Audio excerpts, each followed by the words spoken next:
Hello, my dear ones. Good morning to all of you. Welcome to all in my class. Friend, this is Archana. Archana education platform पे आपका हार्दिक स्वागत है friends.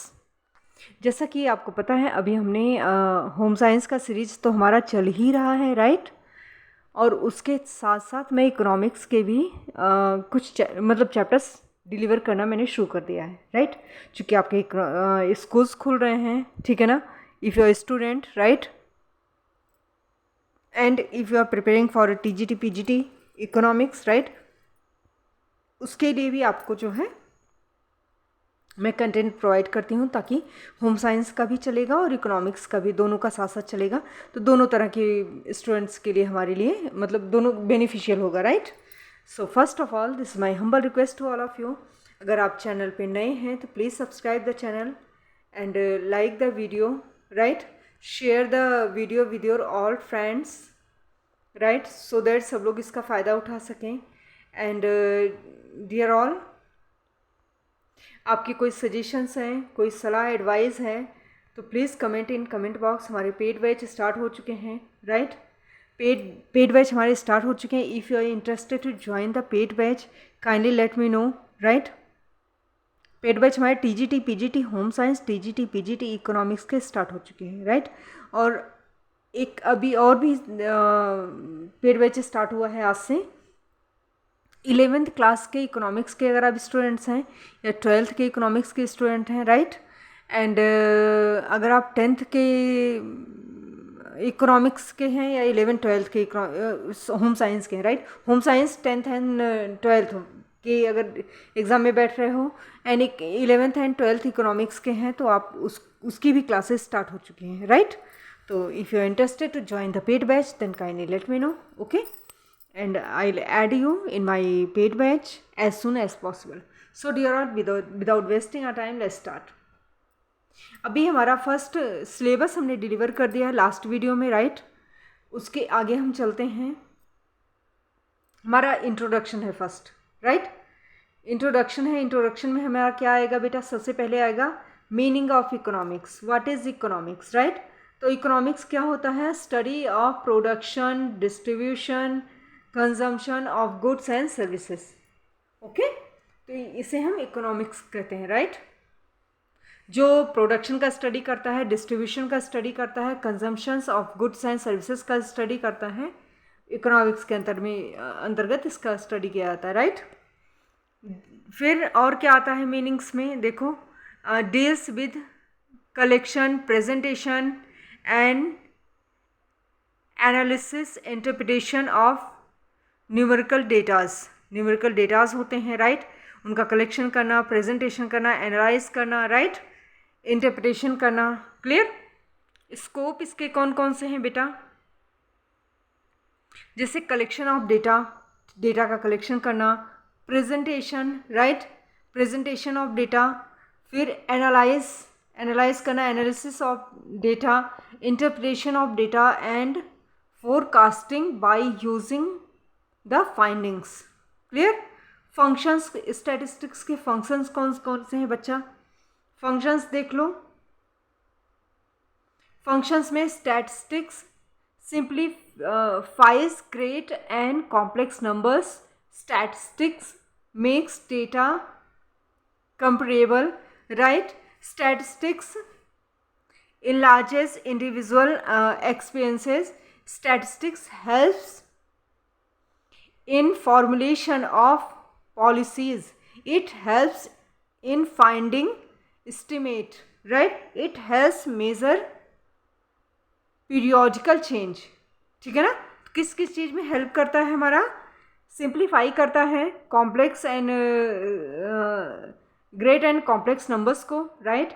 और datas को जो है comparable बनाता है ताकि हम कंपेयर कर सकें इजली, ठीक है ना। स्टैटिस्टिक्स और क्या करता है? एनलार्ज करता है इंडिविजुअल एक्सपीरियंसेस को, राइट। स्टैटिस्टिक्स हेल्प करता है किसमें? फॉर्मुलेशन ऑफ पॉलिसीज, नीतियाँ जो बनती हैं, ठीक है ना, उसको फॉर्मुलेशन करने में हेल्प करता है। It helps finding estimates, right. It helps measuring periodical change. जो पीरियोडिकल चेंज होता है, पीरियोडिकल चेंज का मतलब क्या होता है? जैसे आज के 10 साल पहले जो था वो आज चेंजिंग आई है। आज जहाँ हम हैं 10 साल बाद जो चेंजिंग आएंगी, ठीक है ना, उनका जो है क्या करता है, मेजरमेंट करता है, राइट, क्लियर। फिर आपका क्या करता है, statistics analyse, right, analysis the economic problems, ठीक है, इकोनॉमिक प्रॉब्लम्स का एनालाइज करता है, एनालाइज और क्या करता है, analyse the problem of poverty, poverty का जो है एनालाइज करता है। Statistics supports to take economic decision, right, to use it while implementing our national policies, right. Statistics help to study the relationship among the various facts and figures related to economics, right, to study unemployment and poverty, ठीक है, इनके बारे में study करता है। Statistics represents various type of economics data in an understandable form, ठीक है ना, इकोनॉमिक डेटाज को इस फॉर्म में जो है रिप्रेजेंट करता है ताकि वो इजिली हम उनको समझ सकें, क्लियर। चलो और क्या करते हैं बेटा, देखो, collection, organisation and presentation of data, तो थोड़ा थोड़ा हम करते हैं, इधर आ जाओ। देखो अभी डेटा का collection, right, collection of data, ठीक, कलेक्शन ऑफ डेटा में क्या आता है, सोर्स ऑफ डेटा। सबसे पहले कौन डेटा हम जब कलेक्ट करेंगे तो किसी न किसी रिसोर्सेज से, किसी न किसी सोर्स से कलेक्ट करेंगे। सोर्सेज कितने प्रकार के होते हैं, primary and secondary, right. Primary क्या होता है, फर्स्ट हैंड इंफॉर्मेशन होता है, ठीक है ना, किसी चीज़ के बारे में बेसिक जो पहली इन्फॉर्मेशन, जैसे जनगणना की गई, घर घर जाकर जो इन्फॉर्मेशन लिया गया, राइट, वो फर्स्ट हैंड इन्फॉर्मेशन है ना, तो इसके बारे में हम स्टडी करते हैं, राइट। उसके बाद जो है survey data such as census, economic statistics, right. Secondary data क्या होता है, a document, recording etcetera that relates और discussed, right, information originally presentation elsewhere, ठीक है ना। And reports of trade association, international organisation such as WHO reports, मतलब कहने का मतलब किसी ऑर्गेनाइजेशन का जो रिपोर्ट होता है, ठीक है ना, संस्था का रिपोर्ट होता है, इंटरनेशनल, नेशनल, एसोसिएशन का, ऑर्गेनाइजेशन का रिपोर्ट होता है, ठीक है ना। इनके बारे में जो हम करते हैं वो यहाँ से जो डेटाज मिलते हैं वो हमारे जो है डॉक्यूमेंट्स मिलते हैं, रिकॉर्डिंग्स मिलते हैं, रिकॉर्ड्स मिलते हैं, ये जो है हमारे क्या होते हैं, सेकेंडरी डेटा होते हैं, जो किस पर बेस, प्राइमरी डेटा पर बेस होते हैं, लेकिन ये इन्फॉर्मेशन ऑर्गेनाइजेशन के द्वारा दिया जाता है, क्लियर। चलो, मेथड ऑफ कलेक्टिंग डेटा, ठीक, कौन कौन से मेथड होते हैं बेटा, सैम्पलिंग होता है और सेंसस होता है, ठीक है ना। अब देखो सैम्पलिंग मीनिंग देखिए, collection of data from small and selected part of population, ध्यान से सुन लो। सैम्पलिंग क्या होता है, collection of data from small, right, and selected part of population, clear. और आपका एरर्स, सैम्पलिंग एरर्स क्या होता है, ठीक है ना, occur when analyze does not select sample which represents the entire population of data, clear। फिर नॉन सैम्पलिंग एरर्स क्या होता है बेटा, नॉन सैम्पलिंग एरर ये होता है बेटा, is an error that result during the data collection, right, causing the data differ from true value, जब कलेक्शन के समय ही मतलब जो रियल वैल्यू होता है उससे जब डिफ़र होता है, ठीक है ना, डेटा जो है डिफरेंसेस होते हैं, अलग पाया जाता है, उसको बोलते हैं, क्लियर। सेंसस क्या होता है, collection of data from each and every unit constituting population, right, ये हो गया हमारा। फिर आ गया census, just wait, census of India and NSSO, ठीक है ना। Census of India and NSSO are part of secondary resource, मैंने बताया ना, किसी ऑर्गेनाइजेशन की संस्था की जो रिसोर्सेज होते हैं वो जो सेकेंडरी माने जाते हैं, right. Census of India, it is the largest single source of statistical data which provides information, right, on different characteristics of people of India, right। मतलब सेंसस ऑफ इंडिया होता है large single source of statistical datas का होता है which provides information on different characteristics of people of India, ठीक है ना, अलग अलग कैरेक्टरिस्टिक्स पर जो है इंफॉर्मेशन प्रोवाइड करता है, राइट। एनएसएसओ क्या होता है बेटा? National sample survey organisation. सबसे पहली बात इसका फुल फॉर्म ही याद रख लेना, क्योंकि फुल फॉर्म डायरेक्ट कभी कभी पूछ लेता है, ठीक है ना, मल्टीपल चॉइस क्वेश्चन में सीधा फुल फॉर्म पूछता है, ठीक।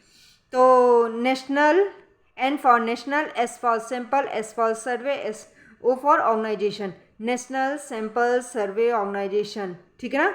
अभी क्या करता है? Work under the ministry of statistics of the government of India. ये भारत सरकार के जो हमारा सांख्यिकी मंत्रालय है, right, ministry of statistics, right, उसके अंडर में काम करता है। It collects various datas like literacy rate, child care rate, right, जो मतलब इन डेटाज को ये जो है क्या करता है? कलेक्ट करता है, ठीक है ना। I hope this is clear to all of you. Clear? चलो, क्योंकि मैं हिंदी में भी बता रही हूँ तो कोई इशू नहीं आएगा, ठीक है ना। और बाकी हिंदी वाले बच्चों, आपका हिंदी में भी मैंने सीरीज़ पूरा इकोनॉमिक्स का आपका डाल रखा है, ठीक है ना, आप देख लीजिएगा प्लीज़। मैं अभी थोड़ा सा एक इंग्लिश पे फोकस कर रही हूँ, क्योंकि हिंदी का ऑलरेडी दे रखी है मैंने, ठीक है ना। और इसलिए, और वैसे भी इतना टफ इंग्लिश ये भी नहीं है, हिंदी है। और इकोनॉमिक्स को आप इंग्लिश से, जैसा मैंने आपको सजेस्ट किया कि आप इकोनॉमिक्स को इंग्लिश से अलग नहीं कर सकते हैं, तो आप इसको भी देखिए, राइट, आपके लिए अच्छा रहेगा। चलिए, सो ये हो गया। एंड आपका नेक्स्ट क्या आता है बेटा? कलेक्शन ऑफ डेटा हो गया। अभी आपका organisation of data, right. Organisation of data, organisation of data कौन कौन से होते हैं बेटे? इसमें वेरिएबल्स होते हैं। पहले मीनिंग देख लीजिए। वेरिएबल्स क्या होते हैं बेटा? Variables is a set of value where in qualitative और क्वांटिटेटिव टर्म्स, ठीक है ना। वेरिएबल्स जो है एक वैल्यूज के सेट होते हैं, जहाँ जो है क्वालिटेटिव और क्वांटिटेटिव टर्म्स की बात की जाती है, राइट। वेरिएबल्स कितने टाइप के होते हैं? तो continuous and discrete variables, dependent and independent variables, right, moderating and intervening variables. बेटे, if you are preparing for home science TGT PGT, तो आप उसमें भी स्टैटिस्टिक्स है, तो आप प्लीज़ इसको पढ़ लीजिए, ठीक है ना, आपके लिए भी रिलायबल है, राइट, ठीक है ना। तो ये कितने टाइप के होते हैं बेटा? कंटिन्यूअस होते हैं और डिस्क्रीट होते हैं वेरिएबल्स, डिपेंडेंट और इंडिपेंडेंट होते हैं, और मॉडरेटिंग होते हैं और इंटरवेनिंग होते हैं, राइट। चलिए, फिर फ्रीक्वेंसी डिस्ट्रीब्यूशन जो है कौन कौन से कैसे होते हैं बेटा? देखो इसको जरा। इंडिविजुअल डिस्ट्रीब्यूशन होता है, डिस्क्रीट डिस्ट्रीब्यूशन होता है, कंटिन्यूअस डिस्ट्रीब्यूशन होता है। कंटिन्यूअस डिस्ट्रीब्यूशन के 2 पार्ट होते हैं, एक्सक्लूसिव एंड इंक्लूसिव, राइट। फिर आपका मतलब ये जस्ट शॉर्ट में ब्रीफ है, बाकी डिटेल और आगे पूरा चैप्टर वाइज में एक एक चीज़ चलूँगी, लेकिन अभी आप ब्रीफ ले लो, ठीक है ना, क्या है आपके पास, क्या आपके उसमें है, ठीक है ना। Qualitative classification, right. For example qualitative, right, qualitative माने गुणात्मक, right. Social status, physical status, ये क्वालिटेटिव हो गया। क्वांटिटेटिव में क्या आता है आपका? क्लासिफिकेशन आ गया। क्वांटिटेटिव मतलब जिसकी गणना की जा सके, जिसे काउंट किया जा सके, काउंटेबल हो, ठीक। क्वांटिटेटिव मात्रात्मक, क्लियर। तो इसमें क्या, जिसमें आपका वेट कर सके, हाइट, वेट, हाइट आ गए, ठीक है ना। फिर टेम्पोरल एंड क्रोनोलॉजिकल क्लासिफिकेशन, ठीक है ना। डेंसिटी ऑफ पॉपुलेशन आ गया आपका, स्पेशल क्लासिफिकेशन आ गया, number of mobile user in different Nations, ये आ गया, ठीक है ना। फिर आपका diagrammatic, geometric and diagrammatic presentation, ठीक है ना। बार डायग्राम्स होता है बेटा, बार के द्वारा डेटाज को, स्टैटिस्टिकल्स डेटाज को जो है रिप्रेजेंट करना, ठीक। पाई ग्राफ क्या होता है, पाई चार्ट के द्वारा, पाई ग्राफ के द्वारा रिप्रेजेंट करना, ठीक है ना, डेटाज को। क्लियर। फिर आपका क्या आता है, ग्राफिक, आइए, अर्थमेटिक लाइन ग्राफ, ठीक है ना। It is a graph on which both coordinate X axis and Y axis are plot on arithmetic scale, ठीक है ना। अर्थमेटिक स्केल के थ्रू जो है इसको प्लॉटिंग की जाती है, ठीक है ना। ऑगिब्स क्या होता है, it is a graph that represents cumulative frequencies for the classes in a continuous frequency distribution, right। फिर आपका pie graph is a special graph used in statistics in which the relative proportion of part of whole are shows as different size bases of pie shape, right। Histogram आ गया, histogram जो है आपका statisticals information that, ये presentation कैसे किया जाता है आपका, to show the frequency data items, right, inclusive numerical के थ्रू प्रेजेंटेशन देते हैं। फिर आपका पॉलीगॉन आ गया, it is a graph that is obtain by connecting the middle point of class intervals, right. तो ये छोटी सी आपकी कोशिश थी, collection, organisation and presentation of data, ठीक है, शॉर्ट में है, बाकी चैप्टर वाइज हम चलेंगे। क्लियर। ये जस्ट एक ब्रीफ है, अब जान लो कि शॉर्ट में, हाँ, माइंड मतलब माइंड मैप जैसे होता है ना, टिप्स पे, फिंगर पे आप लर्न कर लो, ये चीज़ें हैं, राइट। आई थिंक सेम चीज़ है ना, कलेक्शन, ऑर्गेनाइजेशन, सेम चीज़ है, राइट। चलो, स्टैटिस्टिकल्स टूल्स एंड इंटरप्रिटेशन, राइट। तो अब आप आ जाइए, स्टैटिस्टिकल्स टूल्स कौन कौन से हैं आपके, जस्ट वेट, हाँ, यहाँ चलिए।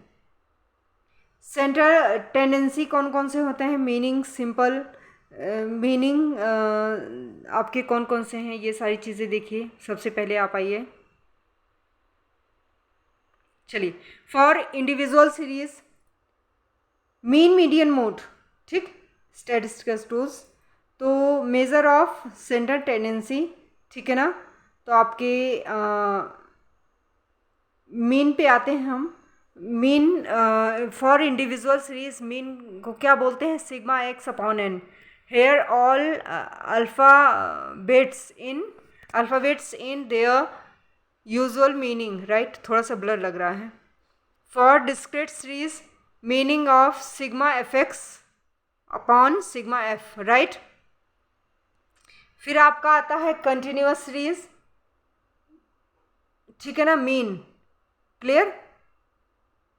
कंटिन्यूअस सीरीज में मीन का फॉर्मूला क्या होगा, याद रख लेना ये चीज़। देखो बेटा, यहाँ देखो, इंडिविजुअल सीरीज का सिग्मा एक्स अपॉन एन है, फिर डिस्क्रीट सीरीज में sigma F X upon N है, राइट। फिर आपका कंटिन्यूअस सीरीज जब आ जाएगा तो mean equal to A plus sigma F D upon sigma F, right, into I. Clear. इसके बाद आपका आएगा वेटेड मीन्स क्या होता है, यार इसमें थोड़ा सा जस्ट वेट, थोड़ा ब्लर दिख रहा है। चलो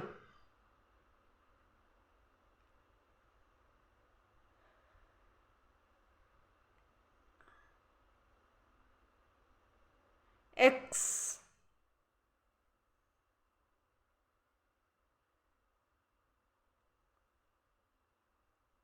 x1 plus x2 right, plus इसी सीरीज में चलता जाएगा फिर x1 plus x2 plus x3 right, ये चलेगा। उसके बाद आपका क्या आएगा बेटा, मीडियन आएगा। मीडियन में भी इंडिविजुअल सीरीज के लिए सबसे पहले अरेंज करेंगे डेटा को असेंडिंग या डिसेंडिंग ऑर्डर में, ठीक है, एक सीरीज में लगाएंगे। फिर मीडियन के लिए क्या फॉर्मूला क्या होगा, n+1/2, मालूम है ना, ठीक है ना, जो आप 10th में पढ़ चुके हैं ये चीज़ें, तो 9th-10th में आपका स्टैटिस्टिक्स होगा, वही चीज़ें सारी होंगी, right, correct. When it is odd, जब ऑड है तो, ठीक है ना। और अगर जो है इवन है तो क्या करेंगे, मीडियन में n/2 plus 1th item, right, when it is even, right, upon two, right, median. फिर यहाँ देखो n+1th आइटम अपॉन 2, क्लियर। जब डिस्क्रीट सीरीज में है, consider median as per median data, terms है शायद। चलो फॉर इसमें थोड़ा सा मुश्किल आ रहा है। फॉर कंटिन्यूअस सीरीज इसमें क्या आएगा बेटा, m = L1 plus L2 minus L1/f m-c, right, continuous series में आएगा। फिर ये आपका मोड का आ गया, क्लियर। चलो तभी तो मैं सोचूं मीडियम तो है नहीं है, हाँ चलो मोड, राइट। फिर आपका डिस्क्रीट सीरीज आ गया। Individual series, individual consider the terms that is appearing maximum number. Mode क्या होता है, मोड जो चीज़ ज़्यादा, जैसे कोई नंबर्स, कई नंबर्स लिखे होंगे 7, अगर कौन सा नंबर कितनी बार जो है, सबसे ज़्यादा बार जो नंबर होगा वही जो है, जैसे अगर 5 अगर 10 टाइम्स है एंड 4 3 टाइम्स है, उसके बाद सबसे ज़्यादा 5 है तो 5 हमारा मोड होगा, राइट। तो इस तरह से अगर आप इंडिविजुअल सीरीज है तो उसमें आप इस तरह से कर सकते हो, क्लियर। फिर discrete series, consider the terms which is highest frequency, ज़्यादा बार जो आया, clear. For continuous series, continuous series का देख लो थोड़ा फॉर्मूला, ठीक है ना, L1 plus f minus f3 2f minus f1 minus f2 into L2 minus L1, right. ये आपका मोड है, थोड़ा सा ब्लर दिख रहा है, एक बार नहीं होगा तो ये वाला मैं फिर से डाल दूँगी, और बाकी चैप्टर वाइज तो मैं पढ़ाऊँगी ही, ठीक है ना। कुछ अगर इधर रह गया तो चैप्टर में कवर कर लेंगे, ऐसा कुछ नहीं है। यहाँ तो सिर्फ ब्रीफ दे रही हूँ मैं, पूरा डिटेल थोड़ी ना चल रहे हैं, ठीक है ना, एप्लीकेशंस थोड़ी हो रहे हैं। चलिए फिर आपके आगे बेटा ये आपके हो गए मेन मीडियन मोड हो गया। अभी आपका आ गया कोरिलेशन, ठीक है ना, ऊपर से ही ऐसे चलते हैं साइड में तभी हो पाएगा। कोरिलेशन, कोरिलेशन में आपके क्या आते हैं, कार पेयर्सन आते हैं, राइट, स्कैटर, हेक्साग्राम आता है। फिर आपका एप्लीकेशन ऑफ स्कैटर, हेक्साग्राम आता है। फिर आपका मीनिंग आता है, मीनिंग क्या है बेटा इसका, देखो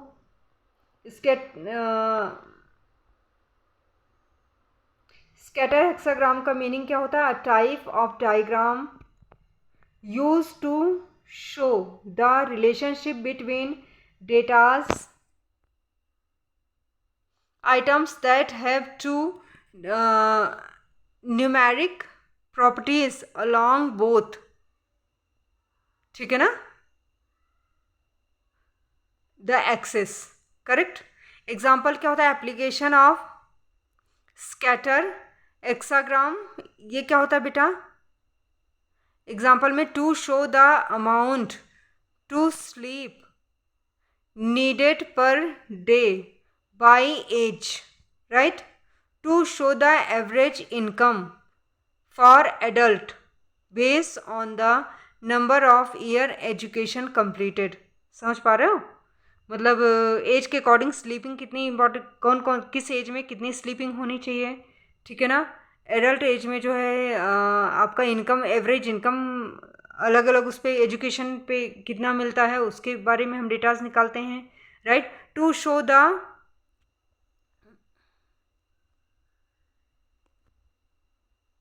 earnings and savings relation of different people, ठीक है ना, अलग अलग लोगों की अर्निंग और सेविंग्स के रिलेशंस क्या होते हैं, ठीक है ना। ये आ जाता है कार्ल पियर्सन का मेथड। ये चैप्टर है पूरा अच्छा खासा, इसी में नहीं है, इसी में तो बेड़ा नहीं पार होगा, ठीक है ना। चैप्टर है तो वो चैप्टर मैं पूरा आपको दूंगी, right. R equal to sigma X Y upon, ठीक है ना, under root sigma X to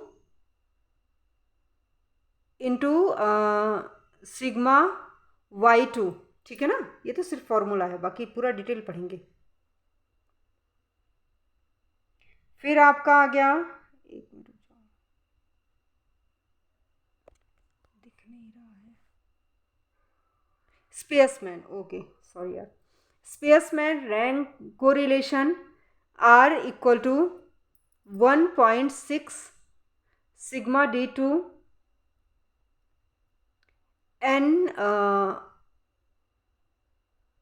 square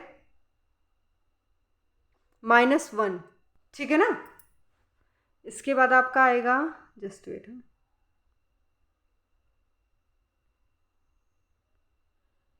चलिए, फिर इसके बाद आपका आएगा इंडेक्स नंबर। इंडेक्स नंबर में क्या आएगा आपका, सबसे पहले meaning, an index number measures economic data figure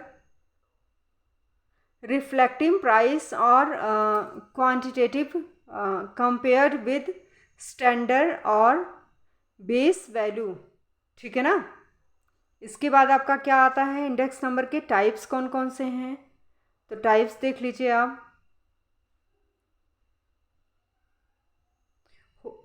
wholesale price index हैं, राइट, जिसको हम WPI बोलते हैं। An index that measures and tracks the change in price of goods in stage before the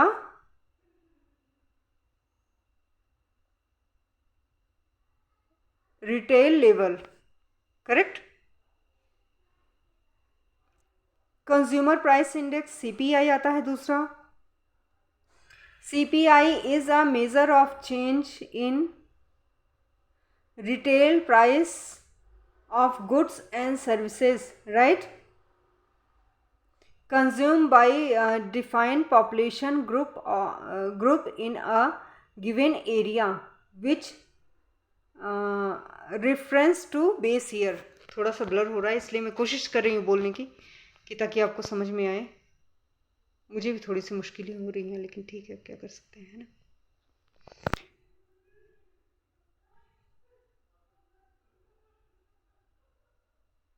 फिर आपका आता है इंडस्ट्रियल प्रोडक्शंस इंडेक्स, राइट, जिसको बोलते हैं हम IPI, इंडस्ट्रियल प्रोडक्शन इंडेक्स, ठीक है ना। The index of individual production is an index which shows the growth refers in different industry groups of economy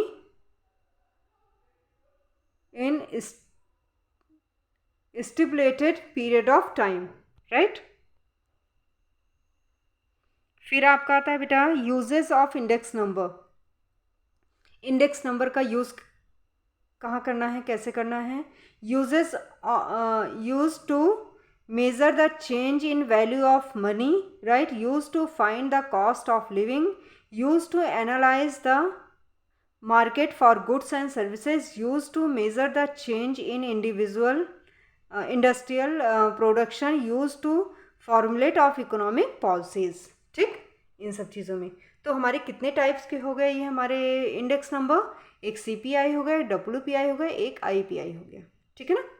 और हमारे ये इधर मीन मीडियन मोड हो गया, इनके फॉर्मूलेस हो गए, राइट। ये वेरी मतलब शॉर्ट में जस्ट एक लाइन में इसको रट डालना है, इससे कम का मतलब खुद को पागल बनाना है, फिर इकोनॉमिक्स छोड़ ही दो है ना। ये तो सिर्फ मतलब एक लाइन में उसका है कि हाँ ये तो रटना ही रटना है, बाकी अंडरस्टैंड करने के चैप्टर वाइज हम चलेंगे बेटा, ठीक है ना। ये तो ब्रीफ आपको दे रही हूँ, अभी इंट्रोडक्शन ही तो दे रही हूँ ना, बता रही हूँ मैं आपको, क्लियर। अब आपका आ गया हमारा माइक्रो इकोनॉमिक्स पे, क्लियर। सबसे पहले इकोनॉमिक्स का इंट्रोडक्शन देंगे, तो व्हाट इज इकोनॉमिक्स आप समझ चुके हैं, राइट। अभी माइक्रो इकोनॉमिक्स क्या होता है, ठीक। In micro economics we study behaviour of individual economic agent in market for different goods and services are determined through the interaction of individual in these markets, right. Second क्या हो गया, macro economics. In macro economics we try to get an understanding of the economy as whole by focusing our attention on measure such as total output, employment, etc. Right. फिर आपके economics हो गए हमारे सबसे पहले माइक्रो एंड मैक्रो हो गया, फिर आपका आ गया positive and normative economics. Positive economics focus on what is, मतलब पॉजिटिव इकोनॉमिक्स व्हाट इज का आंसर देता है, राइट, फैक्ट जो बोलते हैं, ठीक है ना। Government provides health care, increase public expenditure is an example of positive economics, right. फिर normative economics what ought to be यानी क्या होना चाहिए, what should be का आंसर देता है, phenomena, right. government should provide the basic health care is an example of normative economics, ठीक है ना। फिर आपका आ गया बेटा नेक्स्ट प्रोडक्शन पॉसिबिलिटी फ्रंटियर, इसको PPF भी बोलते हैं, PPC भी बोलते हैं, तो कंफ्यूज मत होना, ठीक। प्रोडक्शन पॉसिबिलिटी कर्व भी बोलते हैं, क्लियर। तो दोनों फॉर्म में आ जाएगा, आप कंफ्यूज मत होना।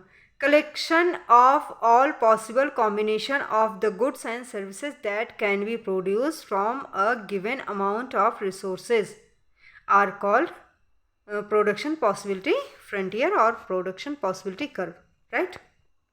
चलो फिर ये माइक्रो मैक्रो हो गया, पॉजिटिव नॉर्मेटिव हो गया और PPC हो गया आपका। अब आइए इधर central problem of economics, economy, right. Economics सबसे मेन प्रॉब्लम क्या होता है, what to produce, how to produce, for whom to produce, ठीक है ना।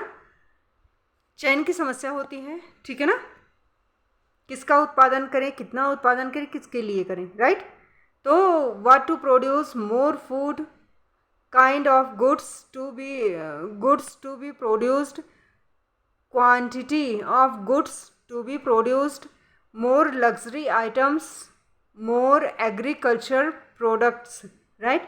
How to produce with the help of labor or with the help of machinery, which technology to be adopted, right. For whom to produce, how to distribute equal output to all, how everyone gets the benefit of production, clear। फिर economy, economy मतलब हमारा economy क्या है, अर्थव्यवस्था। Economy होता क्या है, an entire network of producers, right. समग्र जो है एंटायर नेटवर्क होता है producers, distributors and consumers of goods and services, right, in a local, regional or national community, clear। opportunity cost क्या होता है, value of next best alternative, next best alternative, right। इसको हम बोलते हैं आपका opportunity cost, clear। ये हमारा ब्रीफ हो गया एक फर्स्ट चैप्टर का, क्लियर। अब आपका आ गया कंज्यूमर, इक्विलिब्रियम एंड डिमांड।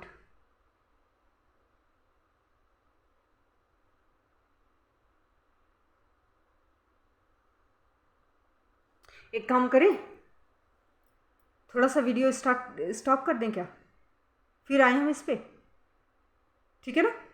थोड़ा सा स्टॉप करते हैं, राइट? इसी पे कंज्यूमर्स, इक्विलिब्रियम एंड डिमांड, इसी से हम यहीं से स्टार्ट करेंगे। So dear all, it was all about this video, and next video में मिलते हैं, तब तक के लिए बाय बाय।